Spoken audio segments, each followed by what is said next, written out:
Hi guys, I am back with another video. Today we'll be talking about performance appraisal methods. So basically there are many performance appraisal methods, but we will be looking on these of the performance appraisal methods. So first of all, we have graphic rating scales, the very first performance appraisal method, which is used for rating scales of different performance from the employee, and these are widely used in the organization. Then the second one is management by objectives appraisal method. This is also used in the organization, and this is by the performance based on the objectives of the organization. The organization will see that what are the objectives completed by the employees. Like a very basic objective can be to sell 5,000 products to different salesperson, or different organization will include that. So they will be looking out number of employees who have completed this objective. Similarly, like in other organization, it will be like marketing of the products. So that depends on the nature of the organization and like who are working on different criteria. So these objectives will be different. Then this is an essay appraisal method, which is also used in organization for knowing that the performance of the employees. Like they will ask you to write down about like the performance of employees, about what you have learned in this year, how do you feel by the organization, and like that. Then this one is important, 360 degree feedback, and I always say that organization should conduct this one because this is a very important, like it will give you feedback from your peers, from your management, and from yourself, and from other organization departments. So basically it will be a 360 feedback about a certain situation. So most of the organization uses 360 degree feedback performance appraisal method, and this is also a multi-rated performance appraisal method. Like it has a multiple dimensions. You can access the training and development satisfaction, you can go for organization satisfaction level, resources of organization, and so many other things. So basically this is the multi-rater assessment method, we call it.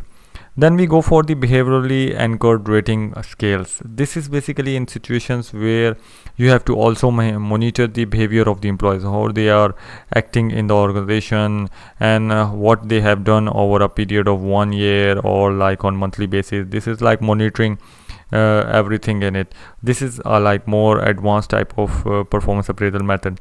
Then this is about critical incidents. So when I am talking about performance appraisal methods, these all can be combined to one performance appraisal method. So this is not necessary that one organization will use this one and separate this one, or this one.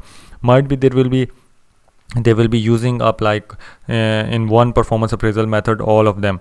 So it can depend on like the organization, how much they want to know about their employees and what are their concepts to do it. Then there is another very easy one, which is we call checklist performance appraisal method. Checklist, like they will give you to do tick satisfaction of like employees on a certain criteria level. This is the most easy one, and this is the most easy compilation one. Then there is another which is called forced choice rating. So basically you will have some choices over there, like they will list down some choices, list of choices which cannot be changed. This will be forced on you to select from the same choices. It will be like you cannot write your own choices. It will be like you have to do like what you have been told.